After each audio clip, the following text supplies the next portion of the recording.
She is a very highly skilled performer. So প্রিয় মালতীর মধ্যে আসলে যেরকম অনেক আহ, যেটা বললেন আপনি যে অনেক কান্নার যেমন মুমেন্ট আছে, এটা ছাড়া আসলে অনেক ইন্টেন্স মুমেন্টও আছে, এটা ছাড়া আসলে অনেক লাভেবল মুমেন্টও আছে। So layers of the character যেটা মালতীর মধ্যে আছে, সেইটা আসলে খুবই properly as a director I have got 100% from her আর কি। এবং হচ্ছে আমার একটা কাজ অনেক বেশি প্রশংসিত হয়, বড় ছেলেটার নাম। এবং তারপর ইন্ডাস্ট্রিতে একটা ট্রেন্ড শুরু হয় যে একটু ফ্যামিলি ড্রামা বা এই ধরনের রোমান্টিক ট্র্যাজেডি, এই ধরনের গল্প হবে। তো for a very long time ওটার পর আমি আসলে রোমান্টিক কাজ করেছি। সো তখন আমি এক ধরনের আহ, কথা শুনেছি যে মেজবিন অনেক রোমান্টিক কাজ করে। হচ্ছে গিয়ে পেট কাটা শ। এখন পেট কাটা শ কিন্তু ইজ আ ওটিটি অরিজিনালস, কিন্তু তারপরে ওটা রটারডামের মতো ফেস্টিভ্যাল ওটাকে স্পেশাল স্ক্রিনিং করছে। এখন পেট কাটা শ কিন্তু একদমই আমাদের লোকাল ভূতের গল্প নিয়ে। সো এখন যদি বলেন হুম। এটার মধ্যে তো আসলে সামাজিক প্রবলেম দায়বদ্ধতার গল্প এত বেশি নাই, এটা horror story. So why festival picked it? Because of its originality. এরা ট্যাগ দিতে খুব মানে সবাই পছন্দ করে না তো। সব ধরনের রমকম হোক বা কমেডি হোক, ওটাকে আহ, একটা ওয়ার্ড আছে ভাড়ামো, ah, if I am not wrong. So হ্যাঁ, কোনোটাতে স্বস্তি নাই আর কি। হ্যাঁ, তো এই ধরনের এটা হয়ে গেল। সো আমি সেখান থেকেও বের হয়ে গেলাম। দেন আই স্টার্টেড ডুইং যেটা আমার পার্সোনাল ফেভারিট, হুম, হুম। থ্রিলার।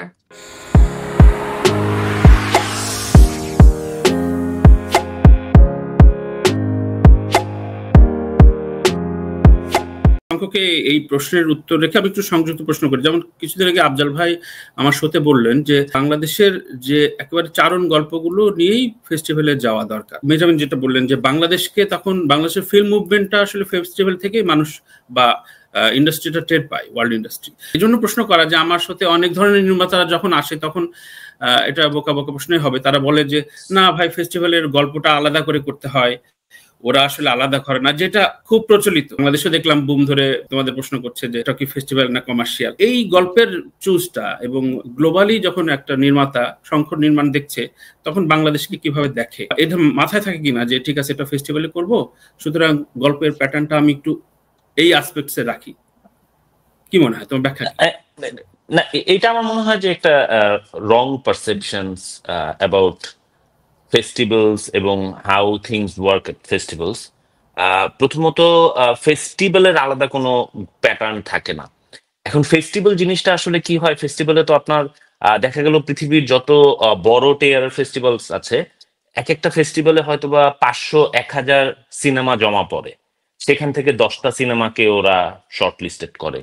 বা ফেস্টিভ্যাল সাথে রিলেটেড যেসব ল্যাব আছে, ওয়ার্ক ইন প্রগ্রেস ল্যাব গুলা, যেগুলোতে আসলে আপনার স্ক্রিপ্টটাকে ডক্টরিং করে ওরা, সেখানে দেখা যায় যে এরকম হয়তোবা 2000 স্ক্রিপ্টের প্রজেক্ট জমা পড়ছে, সেখান থেকে ওরা হয়তো বা 5টা প্রজেক্টকে বা 10টা প্রজেক্টকে ডেভেলপমেন্টের জন্য চুজ করে। একটা ব্যাপার ঠিক যে ফেস্টিভ্যালের ক্ষেত্রে ধরেন আজকে কানস বা বুসান বা অন্য কোনো বড় ফেস্টিভ্যাল লোকার্নো, ও এই মুহূর্তে গ্লোবাল পলিটিক্স এর মধ্যে কোন জিনিসটা সবচেয়ে বেশি রিলেটেবল, কোন জিনিসটা সবচেয়ে বেশি রিলেভেন্ট, সেই হ্যাঁ, জিনিসটাকে যেমন ও পিক করে। প্লাস এটার আলাদা আলাদা কিছু ওদের সাইড থেকেও কিছু এটা আনসিন ক্রাইটেরিয়ার মতো থাকে যে এই মুহূর্তে আসলে কি, বিকজ সিনেমা তো end of the day it's a communications as well. So কোন ধরনের সিনেমাকে আসলে এই বছরে প্রায়োরিটাইজ করা উচিত আমাদের গ্লোবাল পিকচারে আর কি। সো সেটা তো এক ধরনের থাকে, বাট মোস্টলি যেটা থাকে, যেটা মেজাবিনও বলছিল, সেটা হচ্ছে যে they always pick the very local stories from any country, এবং আপনার গল্পটা আসলে কতটা অরিজিনাল সেটা হচ্ছে গিয়ে ফেস্টিভ্যালের জন্য সবচেয়ে বড় ফ্যাক্টর হিসেবে কাজ করে। সো আমাদের এই ছবিটাও যেমন, আমরা যখন ফেস্টিভ্যালে গেলাম, ফেস্টিভ্যালে কিন্তু একটা জিনিস মাথায় রাখতে হবে যে who are the audience at the festival circuit. They are highly trained, highly expert professionals who belongs to film making. So ওদের কিন্তু ছবি দেখার যে তরিকা, which is very different from normal audience. Normal audience যে কোনো মুভি দেখে একটা পার্টিকুলার ক্রাইটেরিয়ার জন্য, কিন্তু যখন একটা ফিল্ম প্রফেশনাল মুভি দেখে সে কিন্তু আসলে আরো 10টা জিনিসকে ওটার মধ্যে থেকে পিক করে। এবং ভাষাগত জায়গা থেকে ফিল্মের যে ডিফারেন্স, সেইটা আমার মনে হয় যে ফিল্ম মেকারদের আইজে এটা অনেক আগেই আসলে মিটিগেট হয়ে গেছে। আপনিও খেয়াল করে দেখবেন যে আপনি এরকম অসংখ্য ছবি দেখছেন যেটা আসলে সাবটাইটেল দিয়ে। আমাদের অসংখ্য প্রিয় প্রিয় ফিল্ম আছে যেটা আমরা আসলে অন্য ভাষার, নট ইভেন ইংলিশ, সো ওইটাও কিন্তু আমরা সাবটাইটেল দিয়ে দেখি। সো ভাষাগত পার্থক্য আসলে এটা কোনো বিষয় না। মূল বিষয়টা হচ্ছে যে আপনার সিনেমাতে সমসাময়িক কি কি ইস্যুস আছে যেটা গ্লোবালিও আসলে রিলেভেন্ট। যেমন প্রিয় মালতীতে আমরা আসলে রিলিজিয়াস কনফ্লিক্টের কথা যেমন বলেছি, আমরা এটার মধ্যে আমাদের যে ব্যুরোক্রেটিক মেস সেটার কথা বলছি, আমাদের করাপশনের কথা বলছি আমরা। এটা ছাড়া যে ধরেন আমাদের রিলিজনের যে রিচুয়ালস যেটা ফোর্সফুল সেটার কথা বলছি। এখন দিজ আর দ্য থিংস যেটা কিন্তু আসলে পৃথিবীর সব দেশেই এই মুহূর্তে আছে। সো কম বেশি আছে। বেঞ্জামিন যেটা বললো, যখন ওইটা আসলে একটা ইজিপশিয়ান অডিয়েন্স দেখতেছে, ও কিন্তু এই ইস্যুগুলোর বাইরে না। হয়তোবা আমার পারফর্মার, আমার সেট আপটা বাংলাদেশের, but if you can make a journey যেখানে আসলে অডিয়েন্স ক্যারেক্টারের জার্নির সাথে রিলেট করতে পারবে, সেটা আপনি যে দেশের প্রবলেমের মধ্যেই ফেলেন না কেন, আসলে ওইটা end of the day audience না, নিজের কিন্তু প্রবলেম বলে মনে আমি করবে। যোগ করতে চাই, ধরা যাক ইস্যুর বাইরে না, ঠিক আছে, কিন্তু এই যে গল্প প্রধান যে নির্মাণগুলো শঙ্করা করে বা আশফাক নিপুণরা করে, সেই জায়গাগুলো এর বাইরে তো ফ্যান্টাসি মুভি হয়, রাইট? কোনোটা হংকং এর থেকে ধার নেয়া, কোনোটা তামিল থেকে ধার নেয়া, তো ওগুলা তো আসলে একদম রিজনাল থেকেই ওটা বহন করে। এই জায়গাগুলো তো নিশ্চয়ই ফেস্টিভ্যালের বাইরের ছবি, অর্থাৎ ফেস্টিভ্যালে যখন দেয়া হয় ছবিটা, তখন সত্যিকার অর্থেই সামাজিক গল্প এবং ব্যুরোক্রেসির কথা বললা, রাজনীতির কথা বললা, নট অলওয়েজ ভাইয়া, মানে এই আমরা গল্পগুলো এরকম অনেকগুলো ফিল্ম আসলে আমরা নাম নিতে পারবো যেগুলো আসলে রমকম বলবো না, হয়তোবা ডার্ক কমেডি, যেগুলো আসলে আপনার ইন্টারন্যাশনাল ফিল্ম ফেস্টিভ্যাল গুলোতে সিলেক্ট হচ্ছে। হ্যাঁ, মানে আপনি ট্যারান্টিনোর যে কোনো মুভি দেখলেই, মেজামিন যেটা হ্যাঁ, বললো আর কি, হ্যাঁ, মানে হ্যাঁ। নট অলওয়েজ যে আসলে খুবই, সরি আমি একটু ইন্টারাপ্ট করলাম মেজামিন, জি, সেটা জি, হচ্ছে জি, যে please। নট অলওয়েজ যে এটা খুবই কমপ্লিকেটেড সোশ্যাল কনফ্লিক্টের কোনো একটা টপিক নিয়ে আমি ছবি বানালাম সেটাই ফেস্টিভ্যালে যাবে। ফেস্টিভ্যাল কিন্তু সব Okay, ধরনের ছবিকে ইনভাইট করে। একদমই, কিন্তু এবং তর্কটা কিছু ফেস্টিভ্যাল আছে যারা আসলে হরর মুভি, কিংবা এখন আসলে কিছু ফেস্টিভ্যালের মধ্যে কিছু সেকশনস আছে যেগুলো হচ্ছে গিয়ে আপনার হররকে জনরা ওয়াইজ। প্রমোট করছে। হ্যাঁ, মানে জনরা ওয়াইজ ডিভাইড করে দেয়, যে একটা ইন্টারন্যাশনাল কম্পিটিশন যেখানে সব দেশের এগুলো আসছে, আবার একটা ধরেন একটা আরব সেকশন থাকে যেখানে আসলে আরব দেশগুলো থেকেই আসছে, আবার এমনও থাকে যেগুলোতে হচ্ছে গিয়ে আপনার একটু ফ্যান্টাসি গল্প, তারপর হচ্ছে একটু হরর গল্প, ওইটারও তবে একটা আলাদা, অ্যানিমেশনের জন্য আলাদা হ্যাঁ, থাকে। অ্যানিমেশনের জন্য আলাদা থাকে। তো সবাই মানে জিনিসটা হচ্ছে your story has to be authentic, it has to be real, it has to have that kind of element in it. But ও যদি ফিল্মের মধ্যে এই ধরনের এলিমেন্ট গুলো থাকে, ও কিন্তু নিজের জায়গাটা আসলে বেছে নিবে অটোমেটিক্যালি। এটা এই সেকশনে না হলে হয়তো বা অন্য সেকশনে বা আরেকটা সেকশনে নিজের জায়গাটা আসলে করে নেবে কোনো না কোনো ভাবে। হ্যাঁ, যেমন আমাদের এখান থেকে একটা লাস্টে, সরি আমি জাস্ট এটা বলে এটা শেষ করি, সেটা হচ্ছে যে গত বছর নুহাসের একটা ছবি কিন্তু অনেক বড় ফেস্টিভ্যাল ট্রাভেল করেছে, যেটা হচ্ছে গিয়ে পেট কাটা শ। এখন পেট কাটা শ কিন্তু ইজ আ ওটিটি অরিজিনালস, কিন্তু তারপরে ওটা রটারডামের মতো ফেস্টিভ্যাল ওটাকে স্পেশাল স্ক্রিনিং করছে। এখন পেট কাটা শ কিন্তু একদমই আমাদের লোকাল ভূতের গল্প নিয়ে। সো এখন যদি বলেন এটার মধ্যে তো আসলে সামাজিক প্রবলেম, দায়বদ্ধতার গল্প এত বেশি নাই, এটা একটা horror story. So why festival picked it? Because of its originality, যে এইটা এইখানকারই লোকাল গল্প এবং এটা অ্যাবসলিউটলি অরিজিনাল। সো ফেস্টিভ্যাল আসলে ওইটা অনেক বেশি দেখে। আমার সাথে অনেকে তর্ক করে, তো আমি একটু এর জন্য একটু এভিডেন্স সহ এই দুই বিজ্ঞ মানুষের কাছ থেকে নিতে চাই, আমি তো বুঝি না ফিল্মটা। আচ্ছা, যাই হোক, সেটা হচ্ছে একটু লাইট প্রশ্নে আসি। তার আগে, লাইট প্রশ্নে যাওয়ার আগে, আমি কিছুদিন আগে করণ জোহরের একটা ইন্টারভিউ দেখছিলাম, তো ও বলছিল গ্লোবাল ইন্ডাস্ট্রিতে ফিল্মের বিজনেসটা চেঞ্জ হয়ে গেছে। এখন আসলে লোকাল থিয়েট্রিক্যাল রিলিজ থাকে অনলি 25%, অর্থাৎ 25% টাকা আমি উঠাবো শুধুমাত্র দেশীয় হল থেকে, বাকিটা ওয়ার্ল্ড রাইট, মিউজিক রাইটস, ফেস্টিভ্যালের বিভিন্ন রকম এন্ডোর্সমেন্ট, এইগুলো থেকে।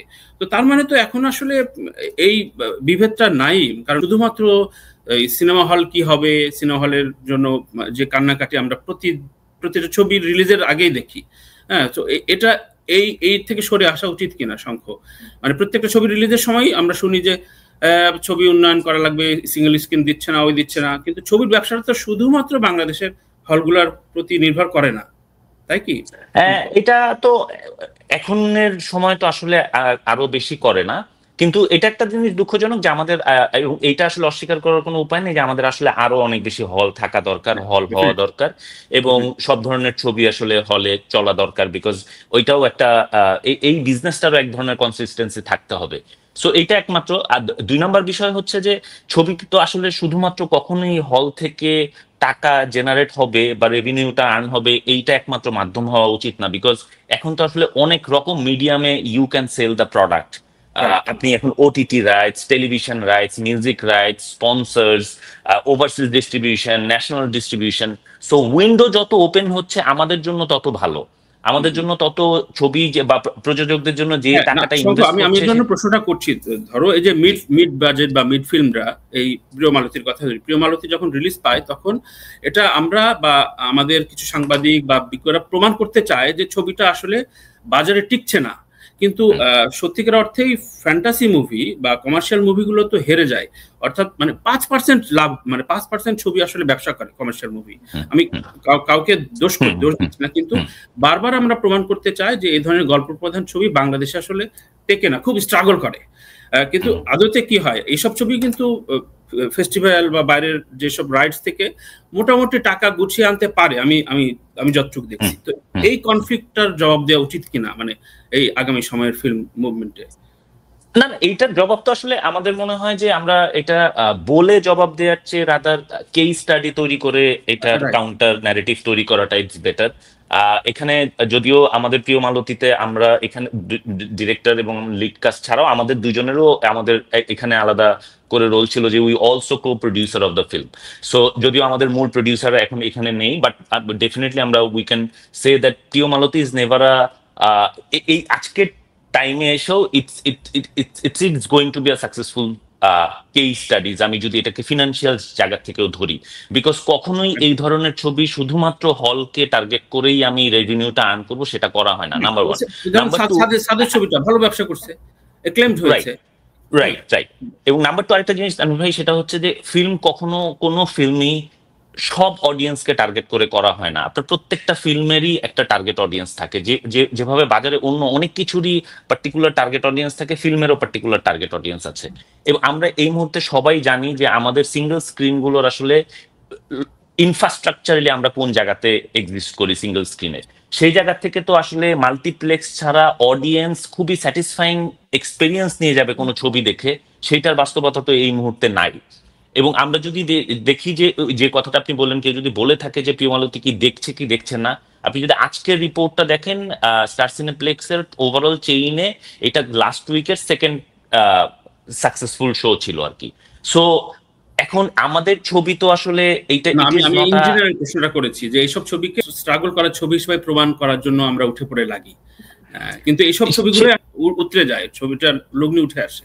হ্যাঁ, আমার মনে হয় যে যারা এটা নিয়ে কথা বলতে চাচ্ছে তারা লাস্ট কয়েকটা মুভির কেস স্টাডি দেখলেই আসলে বুঝতে পারবে যে কোন ছবিটা আসলে কতটুকু সাকসেসফুল হলো আর কি এন্ড অফ দ্য ডেজ। এত ইমোশনাল গল্প কেন লেখো শঙ্খ?